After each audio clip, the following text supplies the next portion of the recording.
Assalamualaikum warahmatullahi wabarakatuh. Kami dari kelompok 14 akan mempresentasikan hasil diskusi kami tentang biji. Saya Tias Evalisti Ayuni dengan NIM 1308620052 dan teman saya Tesalonika Kristianti dengan NIM 1308620066.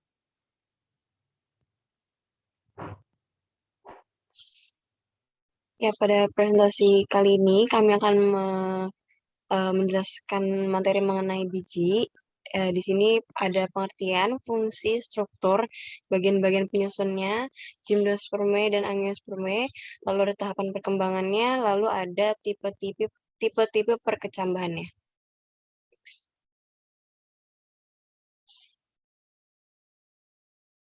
Yang pertama ada definisi atau pengertian dari biji. Biji itu merupakan perkembangan lanjut dari bakal biji yang telah dibuahi dan juga berfungsi sebagai alat perkembangbiakan. Nah, secara agronomis, biji merupakan hasil budidaya yang digunakan sebagai bahan konsumsi untuk manusia dan juga digunakan untuk pakan ternak. Dan secara biologis, biji digunakan sebagai alat perbanyakan tanaman atau penyebaran jenis. Pertama, fungsi biji yaitu membantu proses germinasi pada tumbuhan baru. Nah, germinasi sendiri merupakan proses dalam pembentukan organ-organ pada tumbuhan. Nah, untuk mencapai fase embrionik ini, terjadilah perkecambahan biji sehingga mengalami kemanjangan yang akan keluar menembus kulit biji. Selanjutnya, untuk membantu proses penyebaran tumbuhan di suatu wilayah. Biji merupakan salah satu hasil fertilisasi oleh tumbuhan. Nah, beberapa tumbuhan menggunakan biji dalam proses awal perkembangannya. Selanjutnya, penyedia nutrisi. Nah, pada biji terdapat kotiledon yang merupakan penyedia nutrisi. Nah, pada fase embrio, nantinya kotiledon ini berfungsi untuk menyediakan makanan sebelum tumbuhan tersebut dapat memproduksi makanannya sendiri. Nah, selanjutnya kulit biji berfungsi untuk melindungi embrio yang di dalamnya. Nah, kulit biji atau testa, menurut Rundal tahun 1987, testa merupakan lapisan terluar pada biji sehingga mampu melindungi biji dari kerusakan mekanis pada benih. Selanjutnya ada struktur dari biji yang terbagi menjadi dua, yaitu struktur tanaman dikotil dan juga monokotil. Nah, pada tanaman dikotil ini, seperti misalnya kacang-kacangan, jika dibelah menjadi dua, akan mendapatkan strukturnya yang terdiri atas plumula, hipokotil, radikula, kotiledon, dan juga embrio. Nah, pada tanaman dikotil ini terdapat koleoriza yang fungsinya itu untuk melindungi radikula. Sedangkan pada tanaman monokotil seperti biji jagung, itu terdapat koleoptil, plumula, radikula, koleoriza, skutelum, dan juga endosperm. Nah, pada tanaman monokotil ini, kotiledonnya ini mengalami modifikasi. Modifikasinya itu berupa skutelum dan juga koleoptil, di mana skutelum itu fungsinya untuk menyerap makanan yang ada di dalam endosperm, dan koleoptil yang fungsinya itu untuk melindungi plumula. Next. Nah, saya tambahkan di sini ada perbedaan antara tanaman monokotil dan juga dikotil, di mana pada cadangan makanan, pada monokotil itu berupa endosperm, sedangkan pada dikotil itu kotiledon.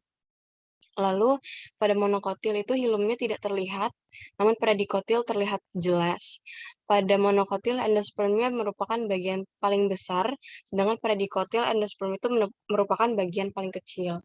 Lalu yang terakhir ada cadangan makanan. Pada monokotil itu dicerna dan diserap oleh embrio setelah bijinya masak. Lalu pada dikotil, cadangan makanannya itu sudah dapat dicerna dan diserap oleh embrio sebelum bijinya masak.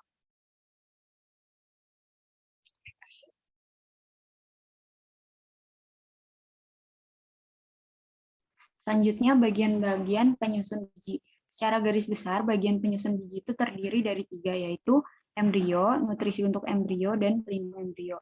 Embrio tersusun dari epikotil, hipokotil, plumula atau calon daun, dan radikula atau calon akar. Nah, epikotil merupakan bagian dari sumbu embrionik yang terletak di antara kotiledon. Nah, epikotil ini juga dikenal sebagai pucuk-pucuk embrionik. Nah, kalau hipokotil merupakan bagian dari sumbu embrionik yang terletak di antara simpul kotiledon dan juga radikula. Sedangkan plumula adalah bagian dari embrio yang akan berkembang menjadi daun. Kalau radikula merupakan bagian yang terletak di dasar dari biji dan akan berkembang menjadi akar pada tumbuhan. Nah, selanjutnya nutrisi untuk embrio itu ada kotiledon, endosperm, dan perisperm. Nah, kotiledon itu merupakan cadangan makanan pada biji yang terdapat pada sekelompok tumbuhan. Sedangkan untuk endosperm sendiri merupakan hasil pembelahan ganda dan bersifat triploid. Nah, kalau endosperm ini merupakan biasanya ada di tumbuhan berbiji tertutup atau angiospermae. Nah, nanti endosperm ini merupakan hasil pembuahan yang kedua. Kalau yang pertama kan zigot, nah yang kedua itu menghasilkan endosperm itu. Nah, terus kalau perisperm itu merupakan jaringan dalam benih yang mengelilingi embrio. Nah, endosperm ini berfungsi juga sebagai cadangan makanan. Nah, perisperm ini sumbernya itu dari sel-sel nucellus. Kemudian pelindung embrio atau testa, seperti yang sudah dijelaskan di awal, testa itu adalah bagian terluar dari biji yang berfungsi untuk melindungi dari kerusakan mekanis. Selanjutnya ada gymnospermae. Nah, gymnospermae itu berasal dari bahasa Yunani, yaitu gymnos yang artinya telanjang dan spermae yang artinya biji. Nah, pada gymnospermae itu tidak memiliki ovarium sebagai tempat perkembangan biji. Nah, ciri-cirinya itu diantaranya bakal bijinya tidak terlindungi daun buah. Terus selanjutnya hanya mengalami pembuahan tunggal. Yang ketiga umumnya berupa pohon atau perdu dan jarang ditemukan yang berbentuk herba. Nah, kalau untuk perakarannya sendiri, dia termasuk perakaran tunggang. Nah, kalau untuk alat kelaminnya, gimnosperma ini alat kelaminnya terpisah. Nah, untuk klasifikasinya ada 7 klasifikasi dari gimnospermae.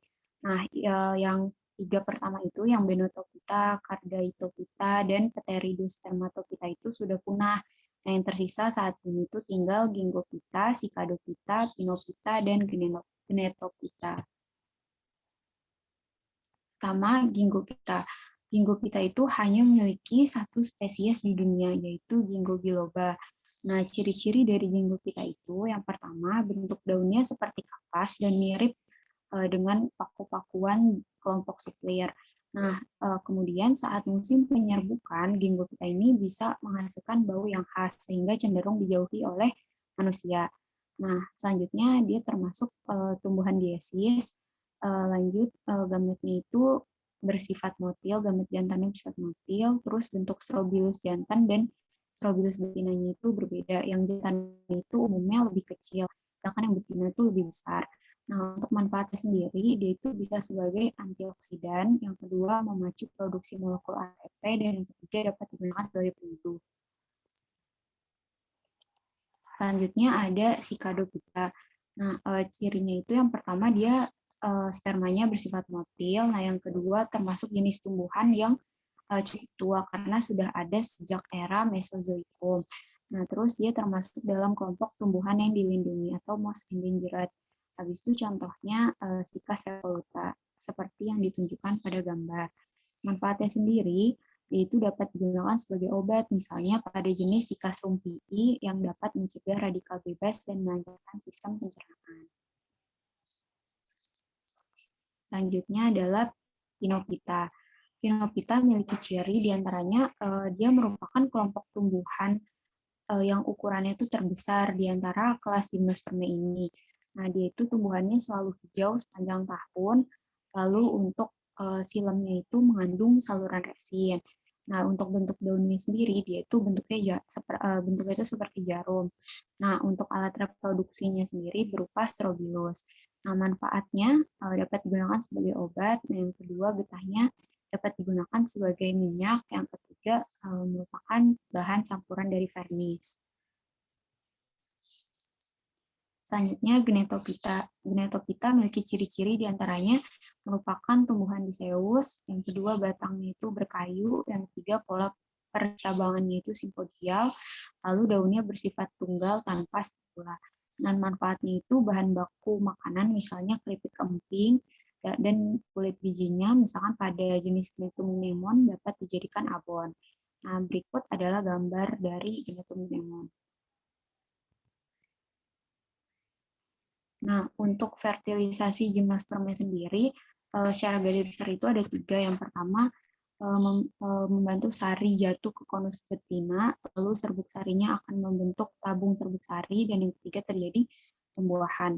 Jadi penyerbukan itu proses benang sari, penyerbukan itu adalah proses di mana benang sari sampai di kepala putik. Nah, sedangkan pembuahan itu proses di mana nanti gamet jantan dan betinanya itu melebur. Nah, alat reproduksinya sendiri untuk gimnospermia itu menggunakan spora. Kalau gamet jantan namanya mikrosporofil dan yang betina itu namanya makrosporofil. Nah, kalau pada mikrospora itu tadi itu terbawanya ke atas bagian dari kepala putiknya itu karena ada angin atau serangga yang menempel pada titik penyerbukan. Nah, nanti si mikrosporanya itu akan ditarik melalui mikrofil ke dalam ruang bakal biji. Nah, dalam ruangan ini, serbuk saring ini akan tumbuh menjadi bulu serbuk. Nah, bulu serbuk ini memiliki kemampuan untuk menembus jaringan pelindung pada megaspora yang disebut nucellus.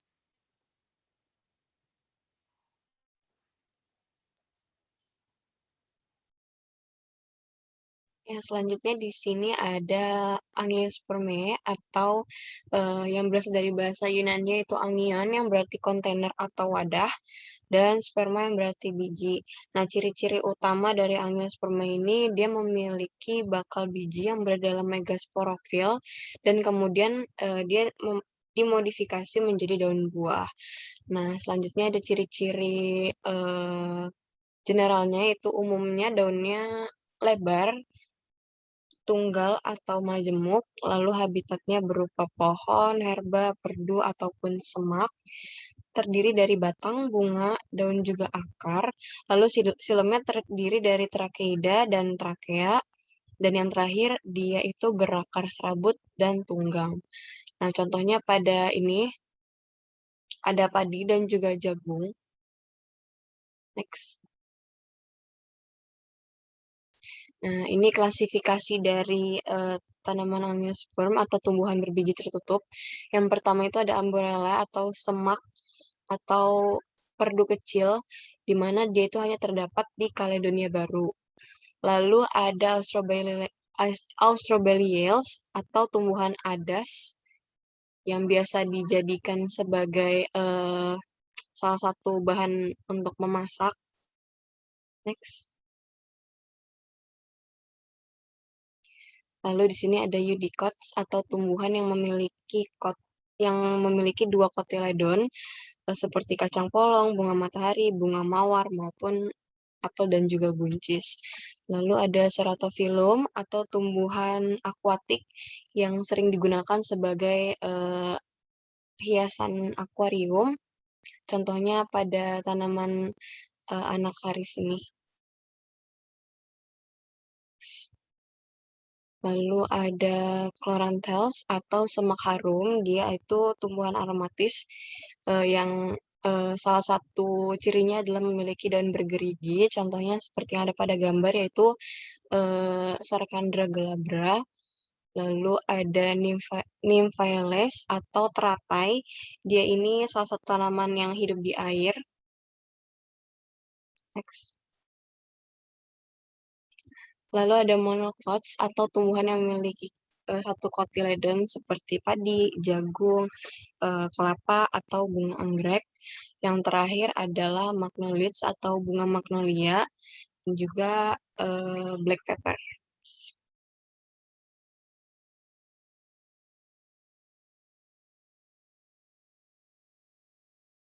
Selanjutnya, tahap perkembangan biji. Nah, tahap perkembangan biji ini ada skemanya seperti ini. Yang pertama ada seed germination, terus ada seeding, ada vegetative, ada bud stage, kemudian flowering, dan terakhir ripening. Jadi, tahapannya yang pertama, zigot itu akan berkembang dan jaringan endosperm yang ada pada biji akan berproliferasi melalui pembelahan sel dan terjadi diferensiasi jaringan. Lalu sel akan berhenti membelah dan mengakumulasi semua penyimpanan makanan yang dimilikinya. Kemudian biji akan mengalami dehidrasi, yaitu kehilangan hampir 90% airnya dan menjadi diam gitu. Nah, nanti yang terakhir kulit biji menjadi mengeras dan bersifat impermeable terhadap air. Nah, biji biji ini nanti akan terlepas dari tumbuhannya dan sebagai sistem sendiri yang sudah lengkap dan menjadi embrio juga memiliki sumber makanan. Ada tipe-tipe perkecambahan yang dibagi menjadi dua, yaitu epigeal dan juga hipogeal. Yang pertama ini ada epigeal, di mana pada epigeal itu munculnya radikal yang diikuti dengan memanjangnya hipokotil, di mana memanjangnya hipokotil itu secara keseluruhan, jadi dia membawa serta kotiledon dan juga plumula ke atas permukaan tanah, seperti yang ada pada gambar. Next. Lalu yang terakhir ini ada hipogeal, di mana pada tipe hipogeal ini terjadi pembentangan batang yang paling atas, di mana itu yang paling atas itu epikotil. Jadi daunnya dia itu ikut tertarik ke atas tanah, tapi kotiledonnya itu tetap di bawah tanah. Ikut tertarik ke atas tanah, tapi kotiledonnya itu tetap di bawah tanah.